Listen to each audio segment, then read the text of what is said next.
Welcome back to Z-Speed, and thanks for tuning back in. Today we're going to be replacing these stock rims with these used aftermarket rims that I picked up. We're going to show you how to hand sand these down and respray them with some rattle cans and end up with something just like this.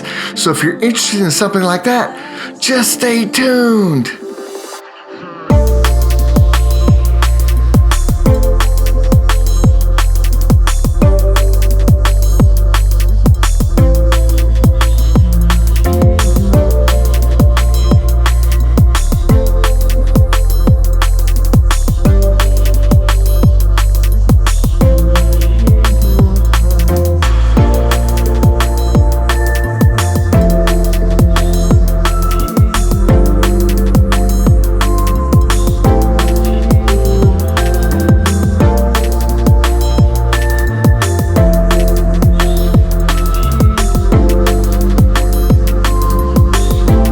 Now, I don't normally place aftermarket rims on my daily driver, but this is a 2006 Honda Accord that I picked up from a friend who actually crashed this into a ditch and damaged the entire front suspension.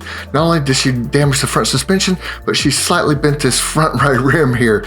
So I went ahead and replaced the entire front suspension. If you hadn't seen that video, I'll link it down below. But now I'm going to go ahead and replace this front rim, and I realized that it was quite pricey. It was about $140 just to replace this stock rim. And I thought, well, if I'm going to spend $140 for one rim, I might be able to find an even better deal on some aftermarket rims, and that's exactly what I did.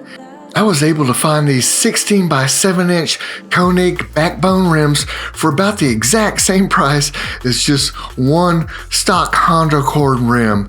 And they were in awesome condition, just a few scratches here and there. So I'm going to show you a few simple techniques you can use to get that factory-like finish on your used aftermarket rims. Now, of course, before we can do any sanding or painting, we have to make sure that these rims are pretty much spotless. And these rims have been stored outside in the weather and had a lot of dirt and debris all over them. It took me quite a while to get these clean. I'm going to recommend that you use a heavy-duty dish detergent to scrub your rims and get any oil, dirt, dust, or debris off of your rims before we start any type of sanding. Now that your rims are all cleaned and dried, we can go ahead and tape over anything that you don't want sanded down. And I have these tiny little logos on the front of these rims and some information on the inside of the rims that I didn't want sanded down. So you can see that I put a little bit of painter's tape over each one. I didn't actually show myself doing that because you may or may not have these little logos on your rims. But if you have something you want protected on the rim that you don't want sanded, make sure you cover it with some painter's tape before we get started. And there was one other thing I did off camera, and that was to remove all of these lead weights from my aftermarket rims. You'll often find different sized metal weights on the back side of your rim, and the tire shops usually use that to balance your tires. So you'll have either old stickum from old weights, or you'll just have a bunch of small weights here and there that you'll need to remove. And you'll also have to remove all the stickum that attaches these metal weights to your rims as well before we can do any type of sanding. Now, the easiest way is just to peel them off, and I like to use some of this label and sticker removal fluid right here. You can pick this up. This is some turtle wax. There's several different types, and you can either get this at a Walmart or an automotive store. But this stuff works pretty good. Just spray it on the weight, wait about 15-20 minutes, and it really kind of loosens it up. And then I take one of these little Bondo spreaders and just slip it right between the metal weight and the rim and just scoop it right off. And then that just leaves you with some stickum. So once you scoop the metal weight off, then you're going to go back and you're going to need to get rid of that residue that'll be left over. So what I'll do is just grab the label and sticker removal stuff again, spray it back on that, let it sit there for about 15-20 minutes, and it really makes it a lot easier to wipe off. You may have to do that several times to get all this residue off and to remove all your weights, but you know, just a little bit time consuming. It's not hard at all to remove these. So make sure that you get all of your metal weights and all the stickum off your rim before we get to the sanding process. And one more thing I want to mention is that it's obviously going to be a lot easier to sand these rims without the tires attached. And these came without any tires, so that kind of goes without saying, but you'll have to mask off tires if you do have rims with tires on them.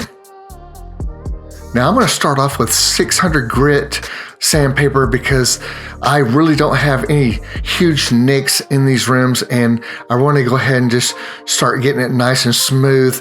Really what I want to do is just take little tiny nicks off of the existing paint, and then I'm going to go through with this Scotch-Brite pad and we're going to scuff up the entire rim because we want the paint to adhere to the actual existing paint, and by scuffing it up we'll get really good adherence. Now since these are going to be resprayed black, I'm not going to have to do any type of color change. So if you're going to do a color change, you're really going to want to, after you get through with the sanding process that we're about to go through, you're going to want to spray some primer or some self-etching primer, and then you'll have to resand those and spray them off again. But since I'm going with the same color black, essentially, all I'm really trying to do here is sand out any small scratches and dings and then respray them because I'm happy with the color of the rims as they are right here.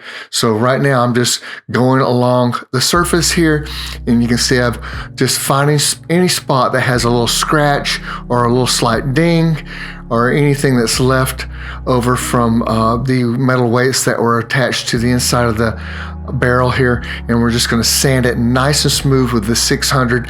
If you have a little bit heavier duty style scratch, let's say it's a little bit more than just a slight little ding or nick, you can go down to a 400 grit sandpaper, or if you got a really, hefty size scratch, you might even want to do a 250 just to smooth it out at first and then jump to 400, and then you can come back down to around 600 where I'm at right now. So I'm at the 600 grit sandpaper, and what that is a very smooth finish. And after 600 grit, really all we have to do is a Scotch-Brite pad. So like I said when I started this whole video, these scratches are just very minimal, and all I'm doing now is just smoothing the existing paint out and getting any little small dings out of the aluminum that I find. So I'm just going to go slowly and methodically around this whole entire rim on the inside of this barrel and also along the outside, and I'm going to just sand every square inch that has a scratch or ding. And if it doesn't have a scratch or ding, I'm not going to touch it, and we're going to go back over that in a minute, what we're going to do with that. But right now I'm just getting any little area that might have a little scratch or ding, and I'm going to sand it as smooth as possible. I'm using a small sanding block with the 600 grit sandpaper at this point. So once you're finished with the 600 grit sandpaper and you've removed all the small scratches and dings, now it's time to scuff up the paint with your Scotch-Brite pad here. And you want to be very methodical again on this. You want to go through every square inch of your rim. Now I've already scratched up the back side of the barrel. Anything that I didn't sand down with the 600 grit, I went over with the Scotch-Brite pad at that point, and I didn't show that. Now I've just spun it around to the front of the rim, and now I'm going to go through every little nook and cranny. And this is what is going to take up some time because there's a lot of different surfaces here, and you have to get between some really tight little small areas. But you want to be very, very cautious that you get every part of this existing paint scuffed up, and you want to scuff it pretty well. You want to kind of go at it like you would like an old pot or pan that you're scrubbing, that you've maybe burned something on. You want to scuff it like that, because what this does is put a lot of microscopic abrasions all through the existing paint, and that allows really good adherence for your new rattle can spray paint job. It'll just really make it bond really well with the existing paint here. And since I'm not going to be using any primer, then I'm definitely going to need to scuff it up really well, and it'll act like a primer. So if you're not going to be changing the color and you're not going to be priming it like I'm not going to, then you definitely want to scuff this very, very well here. You want to take your time and get every square inch. Anything that's shiny needs to be scuffed up. And so just take your time and make sure you cover every square inch. If you don't, you will definitely end up, after 6 months to a year, you'll start seeing some peeling going on, and that's usually because you got poor adherence and you did not scuff it correctly. Okay, now it's time to sand the inside of the lug nut holes. I'm going to be using 1000 grit here just to see if it works any better than the 600. Now you could definitely use 600 in here, it doesn't matter, but I just thought I'd try the 1000. And after I sprayed the rattle cans, it really didn't make any difference. So use whichever grit you want in here. I'm just experimenting at this point, and it's working very well. I'm actually just going through very slowly and making sure that I'm scuffing up all the paint inside these lug nut holes, because I want to make sure that the paint really sticks well inside here. So you can see it just takes a little time. Just go through each one. And I don't know if you can see it very clearly, but there's some small little holes between each of my lug nut holes. You can see a little design there where there's two little holes between each lug nut area. And so next up, I'm going to be taking 1000 grit as well and rolling it up very tight and then sticking it through these little tiny holes, sanding them out, and then kind of pulling it through the back side of the rim. And any type of design that you have on your rim that you want paint to stick to, you really need to go ahead and run some sandpaper through that design or around that design. So I'm just going to take my time here and, sand out each one of these tiny little holes. All right, now that we've got our rim all sanded down and scuffed up, it's time to get it prepped for paint. And so we'll need to wash the rim one more time with the detergent and water, make sure it's nice and clean, that we've got all the residues off from all the sanding. And now we're going to make sure that we dry this with a lint-free cloth. So I'm using a microfiber towel right here, as you can see. And we're just gonna go through and make sure that this thing is completely dried off before the next procedure, and we'll be rubbing it down with some 91% rubbing alcohol. But at this point, we just want to make sure that you get the rim nice and dry here.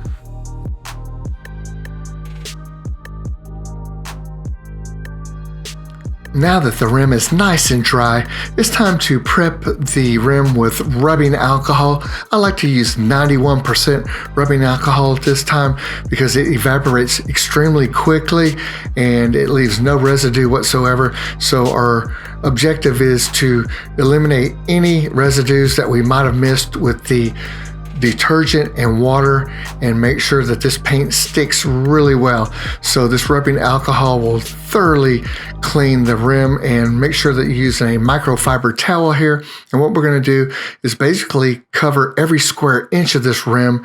Even inside the lug nut holes, we want to wipe those down as well. We just want to make sure that everything is nice and lint-free and residue-free. And the rubbing alcohol will do an excellent job at prepping our rim and getting it ready for the paint. So just take your time and make sure that this thing is nice and clean.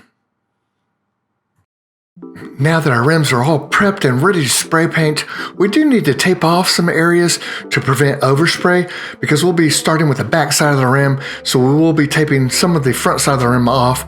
And I've actually already taped off the back side of the rim where the hub actually meets up to the rim. You do not want to get any spray paint on this area. This needs to be a metal to metal surface as far as when you're bolting it up to the hub. So we need to tape this off and then trim off any excess tape with a razor blade here.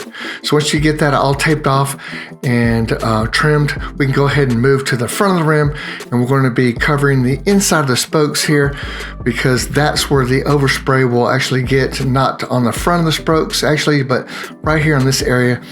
It'll be coming through the backside and then kind of just like putting a light coat here. It can get kind of grainy if you don't cover this area. So I recommend that you cover this part of the spoke with tape, and it'll make it a lot easier when we flip it around and start spraying the front side of the rim.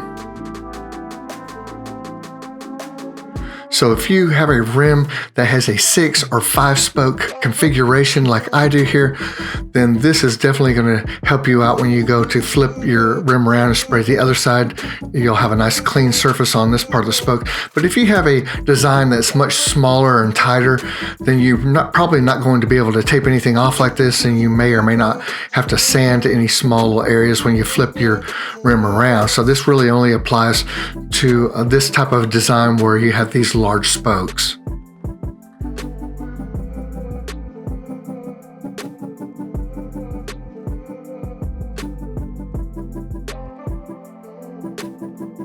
Okay, before we start spray painting anything, I do want to talk about the paint and the paint can nozzles briefly. Now, I'm sure everybody's got their favorite style of paint that they like to use, but I want to tell you what I think is better for spray painting rims and the kind of nozzle that's probably going to be a little bit better overall for any type of spray painting. And this nozzle is just not one of my favorites because you can see I've already used that and there's paint all around this nozzle area.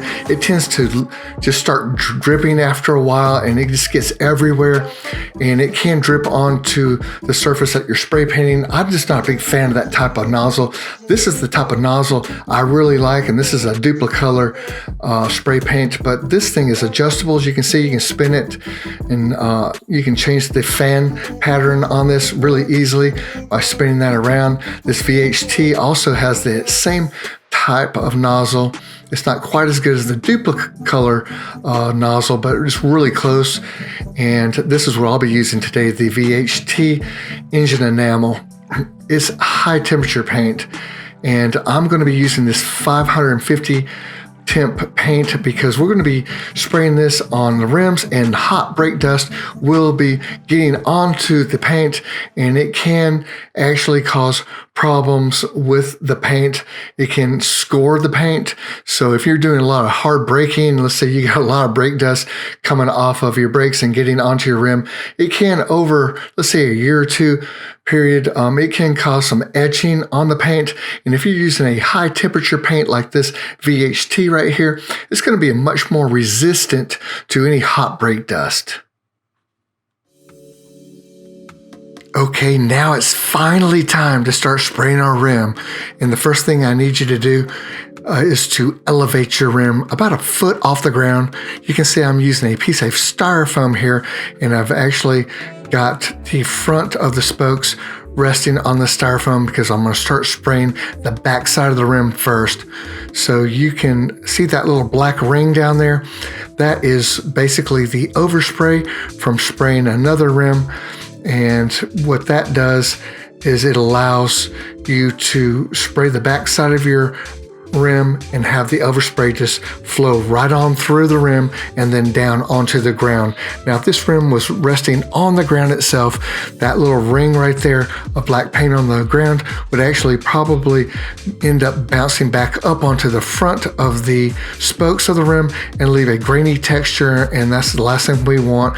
We don't want to have to do any more sanding. We've already sanded enough. We just want to have our spray paint vent away from the area that we're working on and not adhere to any part of the front of the rim while we're spraying the back side of the rim.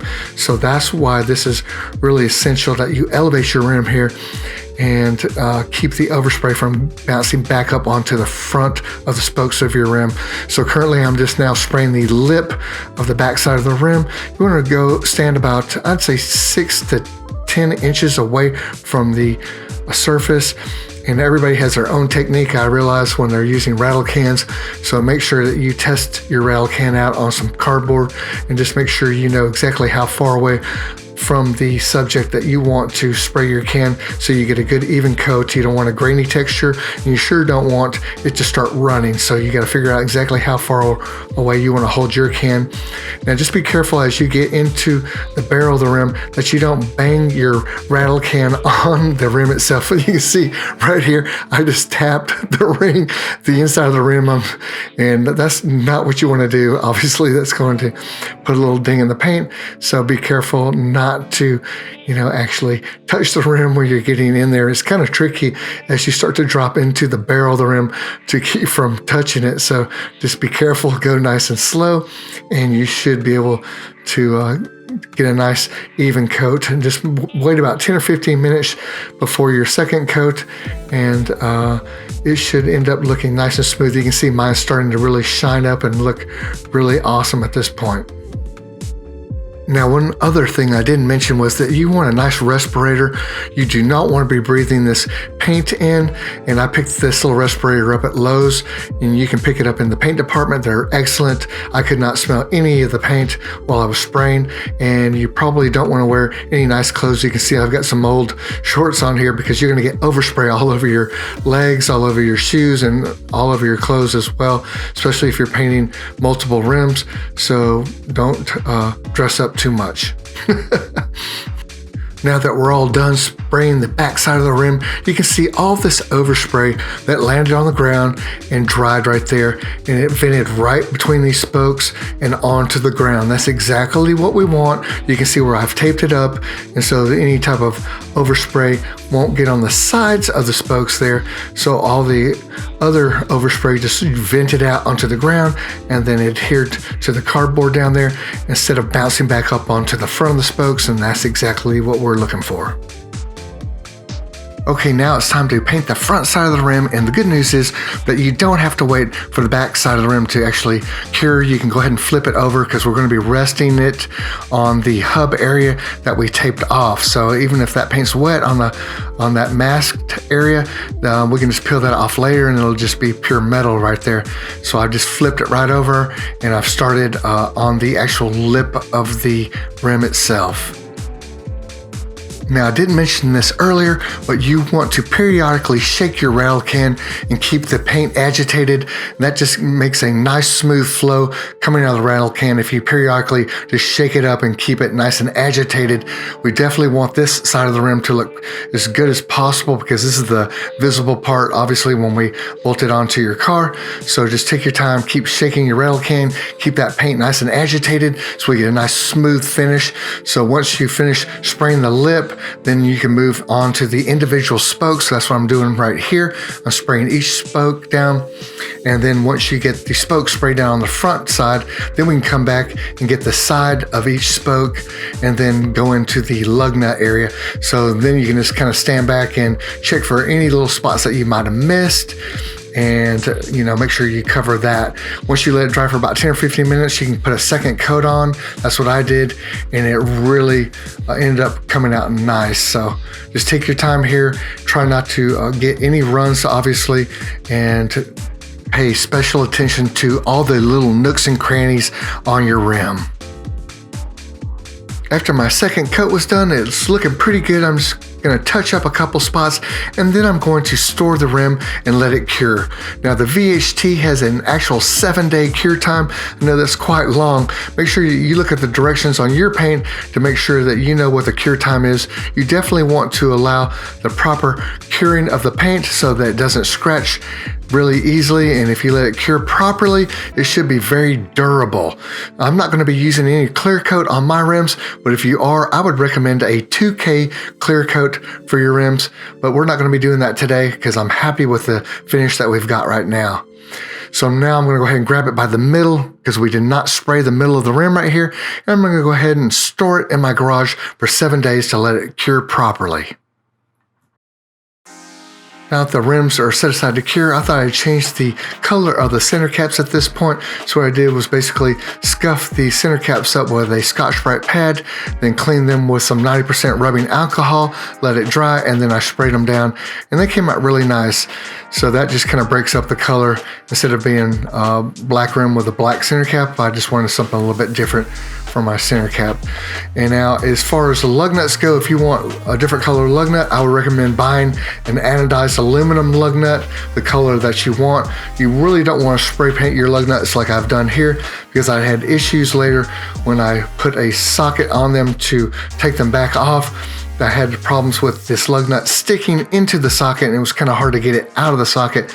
So just this little bit of paint is all it took to get them to start to stick into my socket, and that's definitely not what you want. You'd probably be better off buying some aftermarket pre-colored lug nuts.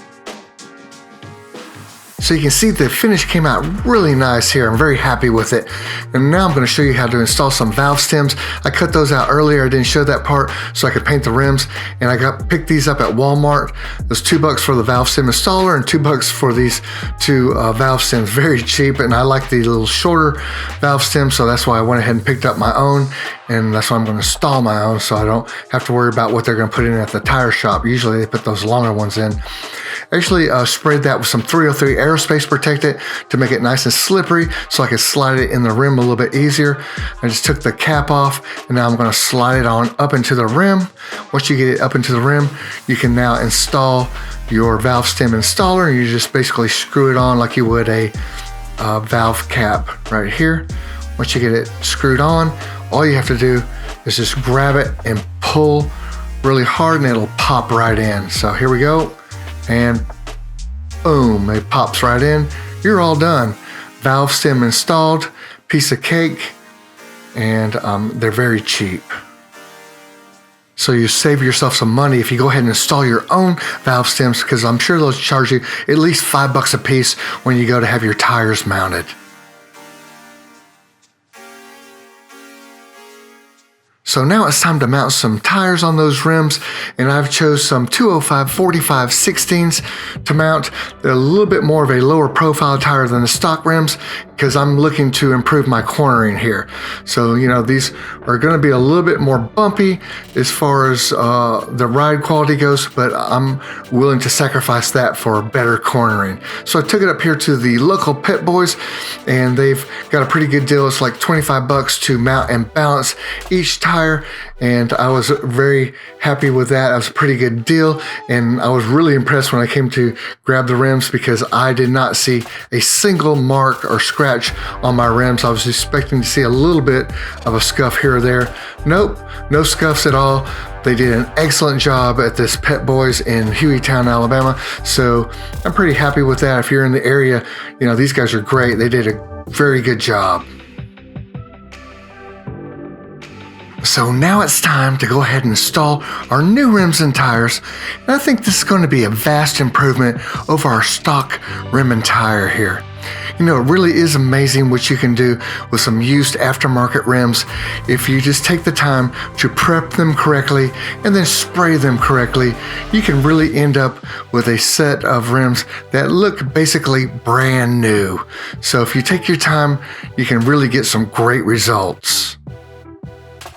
So now it's time to go ahead and mount these rims, and I'm going to be using the lug nuts to center the rim. Now there's two different ways to center your rim. One is by the lug nuts, and then the other one is by the hubs. Since these aren't stock wheels, I'm not going to be able to center the rim with the hub. Most of the stock rims are centered by your hub, but when you're going to aftermarket rims, you usually have to center your rim with the lug nuts. And if you want more information on that, I actually have a video about 350Z rims, and I'll link that down below if you want to learn more about that. But just go ahead and spin your rim, tighten the lug nuts by hand, spin it again. Just keep tightening and spinning the rim till you can't really get them any tighter, and then we're going to go ahead and torque them down to 80 foot-pounds.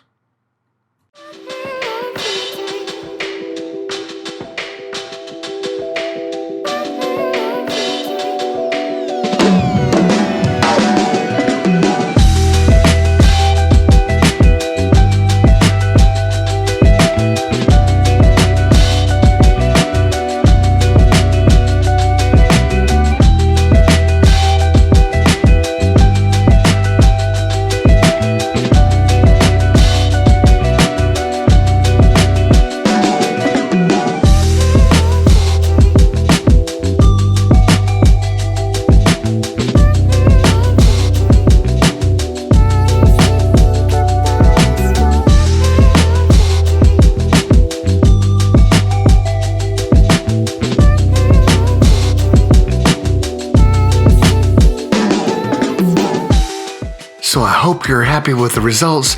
If you have any questions, just leave them in the comments below. And how about a big fat thumbs up if you liked the video. If you haven't joined the Z-Speed team, come on, we'd love to have you aboard. You know what to do.